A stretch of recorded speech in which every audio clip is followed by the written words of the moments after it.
Do a proper deep dive. A real deep dive, yeah. But bring you, hopefully, a truly illuminating understanding of some really critical developments. Especially in the last, what, 24 hours? Been pretty active? Just the last 24 hours, yeah. Yeah. Involving Iran and Israel. It's moving fast. Definitely. So to guide us through this, we've got a comprehensive special report. It's from the Institute for the Study of War. ISW, yeah. Reliable source. Yeah, their morning update from June 20th, 2025. And what we're going to do is basically extract the most important nuggets of knowledge from it for you. Kind of the key takeaways, the insights you really need. Exactly. Think of this as maybe your shortcut to being genuinely well-informed on let's face it, incredibly complex situation. For sure. And our mission here, it's pretty clear. We want to help you understand not just what is happening, events on the ground, Right. but really why it matters. And maybe how all these different actions, which might seem kind of disparate at first glance, how they actually connect to a larger strategic picture, a calculus. Yeah, connecting the dots. Exactly. We'll explore the strategic goals, the specific things being done, and, the potential implications of this ongoing exchange of fire, these movements. And we're pulling directly from the detailed analysis in the ISW report. That's right. These aren't just isolated incidents, They're pieces of a much bigger, more intricate puzzle. Okay, so the report, it flags a few critical areas right away. Gives us a quick snapshot. What's top of the list? Well, first, there's some significant U.S. Air Force movement we need to talk about. Okay. Interesting. Then we see Israel's, relentless campaign continuing. They're hitting Iranian air defense missile forces. Standard targets, but always significant. Right. But also, and this is maybe more intriguing, Israel's also striking Iran's internal security apparatus. No, that is interesting. A different layer. Yeah. And finally, we'll look at Iran's own actions, their ongoing drone attacks, which the report notes are largely unsuccessful. Right. So a very dynamic picture, lots of moving parts. Definitely multifaceted. Indeed. And what's really noteworthy here, I think, is how these different threads, U.S. movements, Israeli strikes on military and internal targets, Iranian responses, how they all sort of weave together. Into a strategic narrative. Exactly. We're looking at layers of engagement. You got the overt military stuff, sure, but also what looks like a more subtle campaign, maybe trying to influence things inside Iran itself. Okay, quite a lot to get through. Let's start with that first point then, the U.S. Air Force movement. U.S. Air Force posture and strategic projection. So kicking off our deep dive, something that might be a bit surprising, actually, given the focus on Iran and Israel. It's a detail about U.S. Air Force movements. Okay, what have we got? The report mentions 6 U.S. Air Force KC-46A Pegasus aircraft.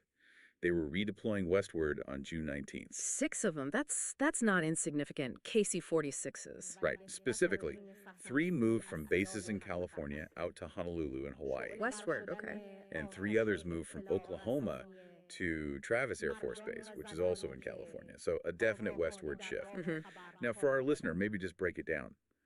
What exactly is a KC-46A Pegasus, and why should we care about these movements? Okay, sure. So the KC-46A Pegasus, it's basically a flying gas station, but, a very advanced one. It's a state-of-the-art aerial refueling aircraft. Right, refueling other planes midair. Exactly. And to put that in context, its primary role is all about power projection. It lets other aircraft, think fighter jets, bombers, surveillance planes, fly much further, stay airborne much longer. Extending their reach. Massively extending their reach and endurance. It's absolutely critical for maintaining air superiority, for logistical reach, especially over huge distances like the Pacific. So without these tankers, air operations are much more limited. Dramatically limited. Think about trying to operate over the vast Pacific or conduct long-range strikes deep into contested territory. Without refueling, aircraft have to constantly return to base. Which might be thousands of miles away. Exactly. And those bases might be vulnerable themselves. Aerial refueling, it solves that. It allows aircraft to stay on station for, 8, 10, 12 hours or more. Conducting longer surveillance missions or reaching targets far away. Precisely. It enhances offensive punch and survivability because planes don't need as many vulnerable forward bases. It's really fundamental to how the U.S. projects air power globally. Okay, makes sense. And these specific locations mention Hawaii and California, you said westward. Strategically, why there? Well, Hawaii and California aren't just random spots. They're key strategic hubs for the U.S., especially looking out towards the Pacific and Asia. Gateways to the Pacific. Exactly. Moving these high-value tankers westward, it strongly suggests a deliberate repositioning. It could be about supporting potential operations further west or just signaling readiness in response to broader regional dynamics. Dynamics maybe not directly related to Iran-Israel even? Potentially, it could be about the broader Pacific theater, but the key point is the posture. Moving 6 of these advanced tankers isn't just routine training. It signals something more deliberate. Yeah, it points towards a significant coordinated shift, enhancing the capability to sustain air operations far from the U.S. mainland if needed. It's about expeditionary reach. So thinking about the implications then, what kind of signal does this send? Is it readiness across the Pacific? Is it linked somehow to the Middle East tensions, maybe freeing up other assets?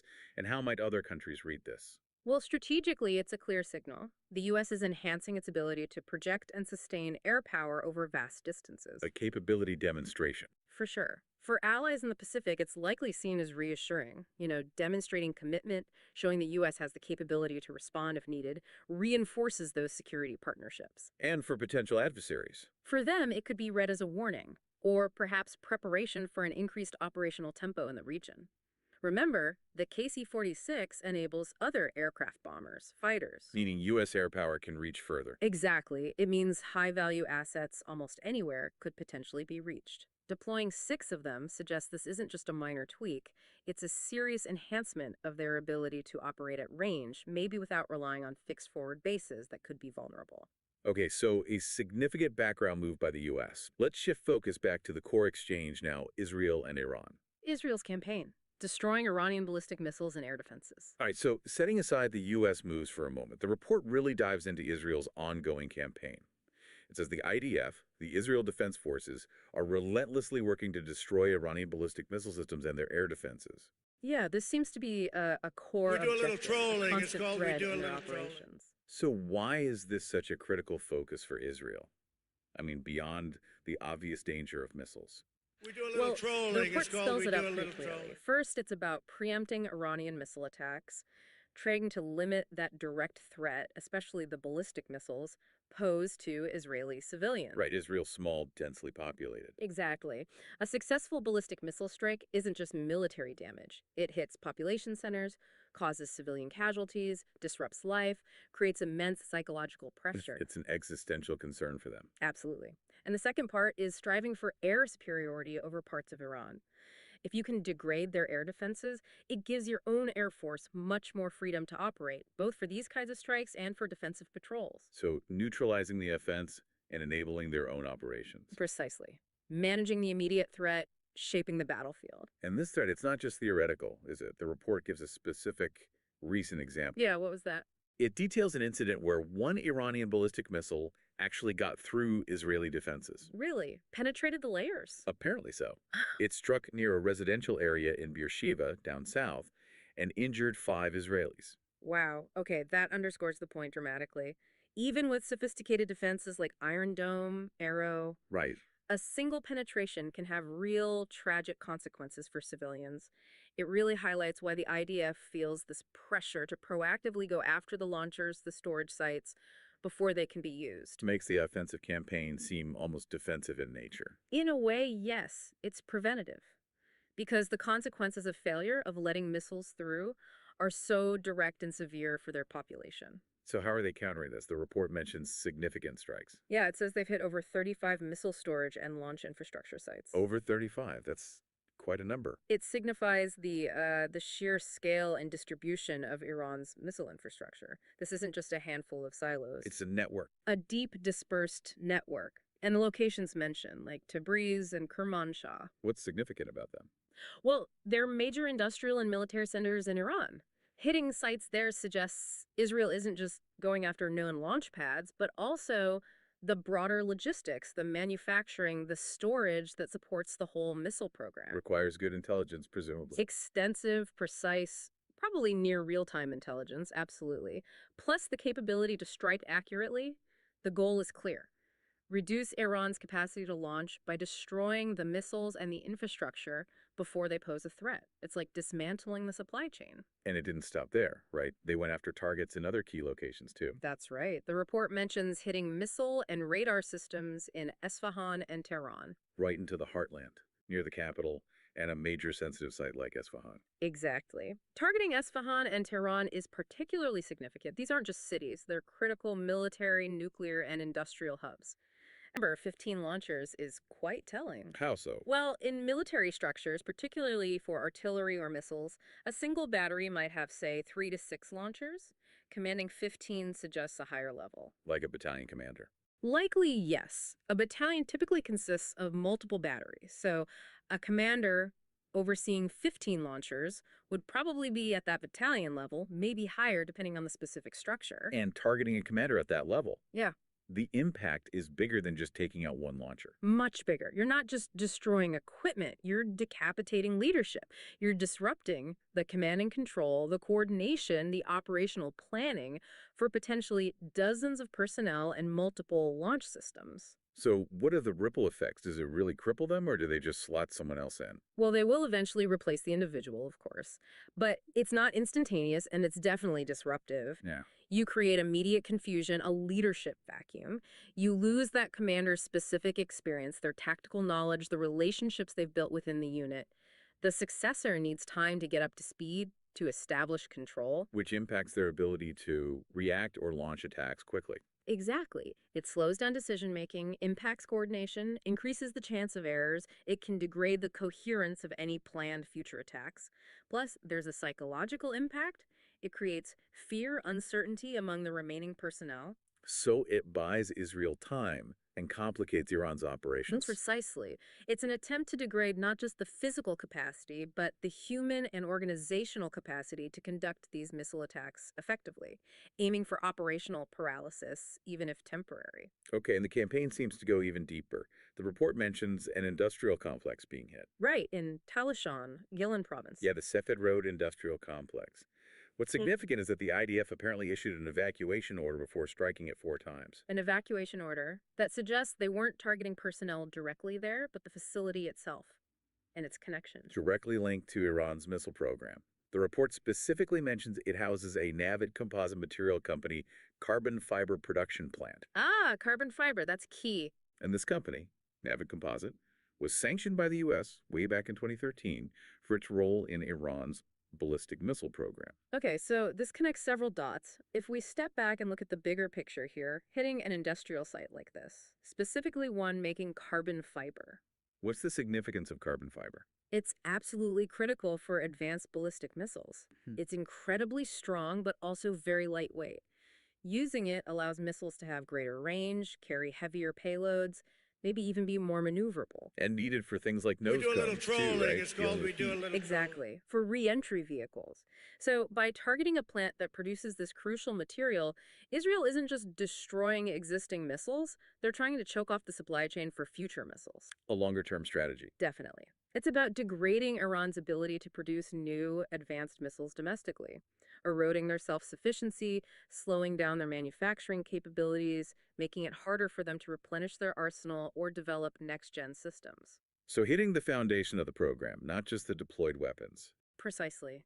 It shows a very deep understanding of the entire ecosystem of the missile program and a willingness to strike at its industrial roots.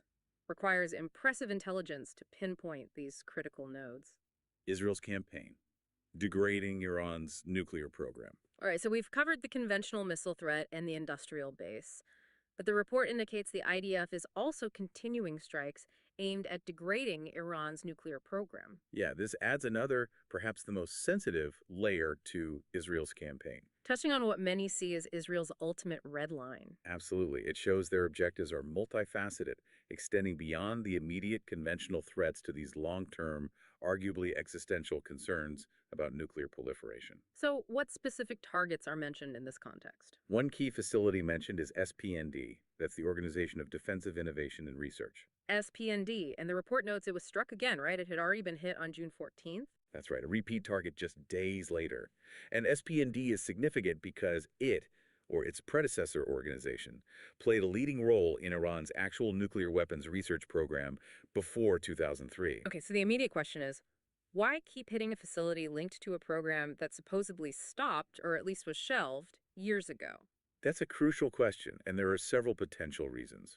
One, intelligence might suggest that elements of that program aren't entirely dormant or could be reactivated, so it's preventative stop it before it restarts. Destroying any residual capability. Exactly, destroying any remaining sensitive equipment, documentation, or materials that might still be there. Two, it sends a very clear repeated message What message? that Israel is watching everything related to Iran's nuclear activities, past and present, declared or undeclared, and that they have zero tolerance for any sign of weaponization efforts, even if linked to supposedly historical programs. So keeping the pressure on, ensuring nothing slips through the cracks? Precisely.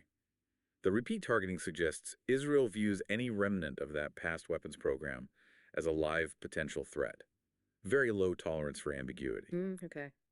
Another repeat target mentioned is the Sanjarian site. This one's in Tehran province. Right, hit on June 20th after also being struck just 2 days earlier on June 18th. And the report describes Sanjarian as a key facility in Iran's past Ahmad nuclear weapons program, but also involved in missile component production. And specifically, it hosted high explosive testing in specialized chambers. High explosive testing. That sounds pretty critical for weapons development. It absolutely is. You need the fissile material, yes, but you also need the complex conventional explosives package, the implosion package, to compress that core precisely to achieve a nuclear explosion. And these chambers are for testing that. Exactly. They're used for hydrodynamic tests, often using non-nuclear materials, to simulate and perfect the implosion physics. It's incredibly precise engineering. Targeting a site like that directly hits their ability to refine and validate the non-nuclear but essential components of a weapon. And hitting missile component production there, too. That links back to the delivery system concern, degrading their ability to produce missiles, especially any potentially designed to carry a nuclear warhead. Yeah. It shows, again, this focus on dismantling all the interlocking pieces, the weapon design, the testing, the delivery system. It really highlights the focus on facilities central to past weapons programs. Yes, and that's fascinating. It strongly suggests the goal is to neutralize any potential for those capabilities to reemerge, to stamp out the embers completely. Now, shifting from facilities again, the report mentions a strike on a residence Where was this? in the Gisha neighborhood of Tehran, and it reportedly killed an Iranian nuclear scientist. A targeted killing of a scientist. Yeah, Israeli media apparently reported it was an Israeli drone strike. This feels like a significant escalation, moving from infrastructure to individuals in the nuclear program. It's a different dimension entirely. If we think about the broader implications, Yeah. targeting key personnel, like a scientist, can potentially set back a program significantly. How so? More than hitting a building. Well, buildings can be rebuilt, equipment replaced eventually, but eliminating a key scientist removes years, maybe decades, of specialized knowledge, technical expertise, and project leadership. That human capital is often irreplaceable or very hard to replace quickly. So it disrupts the program's continuity, slows it down. Yes, significantly. It can delay progress, break critical knowledge chains, plus it creates a powerful chilling effect. Fear within the scientific community. Exactly. It makes it harder for Iran to recruit or retain top talent for these highly sensitive projects if scientists feel they themselves are targets. It's an attempt at sort of intellectual decapitation of the program. But there are risks, surely. Huge risks. Ethically, legally, under international law, it's highly controversial. And strategically, it carries a major risk of unpredictable escalation or retaliation, a very high-stakes tactic aimed at disrupting the human engine driving the program. Israel's campaign. Right. Disrupting internal security and social control. Okay, this next section of the report really widens the lens. It moves beyond military and nuclear targets entirely. Where does it go? It says the IDF has continued to strike targets important to Iran's internal security and social control apparatus. Wow. Okay, that is a significant expansion of the target set. Missile sites, nuclear facilities, that's one thing. But internal security. Exactly. It raises the immediate question. Why would these be targets for Israel? What's the strategic rationale? Does the report offer any clues? It does. It explicitly states that these strikes could destabilize the regime over time. Huh. So the stated potential goal isn't just immediate military effect, but long-term internal destabilization of the Iranian regime itself. That seems to be the implication.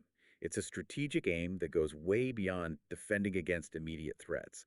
It hints at trying to weaken the regime's fundamental grip on power. A very different kind of strategy. What specific targets are we talking about? Well, one is the Iranian Law Enforcement Command Headquarters, the LECHQ. in central Tehran. The main police headquarters. Seems like it. And it was targeted on June 20th, but it had also been hit just 2 days before, on June 18th, another repeat target. Okay, hitting the central command of their national police force. And anything else? Yes. They also hit the LEC special units in southeastern Tehran. The special units. Okay, that's even more specific. For those listening, the LEC is Iran's national police, but the special units, they're different. How so? They are the regime's highly trained anti-riot force. They're the ones deployed when regular police can't handle major civil unrest, large-scale protests. They are essentially the regime's fist against internal dissent. So, crucial for suppressing protests and maintaining control. Absolutely vital. They're equipped and trained specifically for crowd control, protest suppression, enforcing the regime's authority when challenged domestically. So the question then is, how does disrupting this structure, hitting their HQ and their special units facilities, actually impact the regime's stability? Well, by hitting their command centers, their bases, maybe communications infrastructure, you weaken their ability to respond effectively to internal unrest. Makes it harder for them to deploy quickly coordinate actions. Exactly. It could slow down their response times, disrupt their command chain, potentially making them less effective at crushing protests or regime's grip on its own population, possibly fostering instability. And externally. Externally, degrading the LEC might also hinder Iran's ability to use this force to prop up allies like Assad in Syria or potentially other parts of their regional network. So it hits both domestic control and regional influence. That seems to be the potential logic. What's really fascinating here is just how multi-pronged this Israeli strategy appears to be. It's not just military defense, not just counterproliferation. It seems to be actively targeting the foundational pillars of the regime itself, its military projection, its nuclear ambitions, and its mechanisms of internal control and regional support. A truly comprehensive approach trying to undermine the regime from multiple angles. It certainly looks that way, a very ambitious and potentially very destabilizing long-term strategy. Iran's offensive attempts. The ineffective drone attacks. Okay, let's pivot now. We've talked a lot about Israel's actions. What about Iran's counteractions? Right. What are they doing in response? Well, the report notes Iran has continued to fire drones at Israel, but, and this seems key, the attacks are described as relatively ineffective. Ineffective. That description keeps cropping up regarding Iranian drone attacks against Israel's defenses. Why? What makes them ineffective, according to the report? It highlights one major factor, the type of drones apparently being used.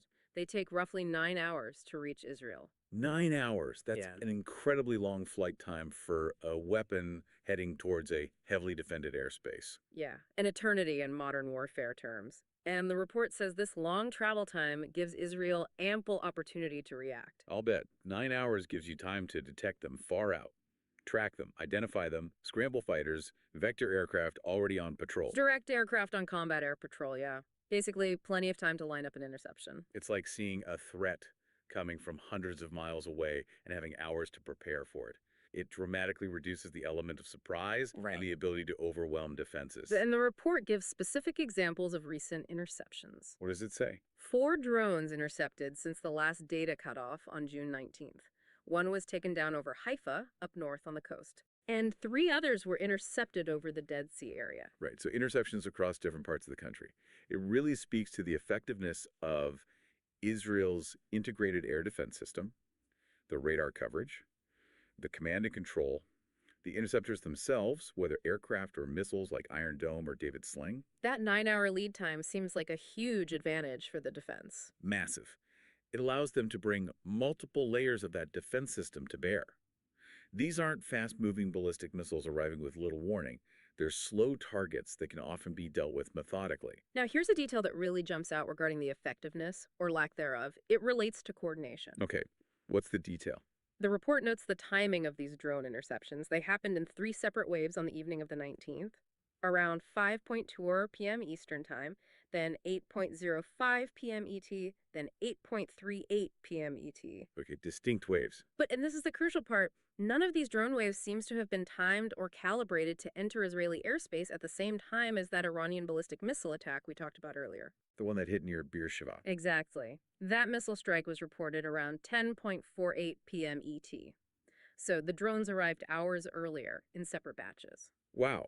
Okay, if we connect that to the bigger picture, That's a major tactical failure, isn't it? How so? Well, the whole point of using different types of weapons, like slower drones and faster ballistic missiles, is often to coordinate their arrival. Yeah. You use the drones maybe to distract or saturate air defenses, forcing the defender to expend resources or reveal radar locations. And then your faster, more potent missiles arrive while the defenses are busy or compromised. Exactly. It's textbook strategy for overwhelming sophisticated air defenses. You want to stress the system by making it deal with multiple threats from different directions and with different characteristics simultaneously. That didn't happen here. Apparently not. The drones arriving hours before the missile means they likely failed entirely to strain Israeli air defenses in a way that could have helped the missile penetrate. The drones were dealt with separately, then the missile arrived later on its own. So the lack of coordination basically rendered the drones almost pointless from a tactical perspective. More of a nuisance, as the report suggests, than a genuine integrated threat designed to achieve a specific military objective, like enabling missile penetration.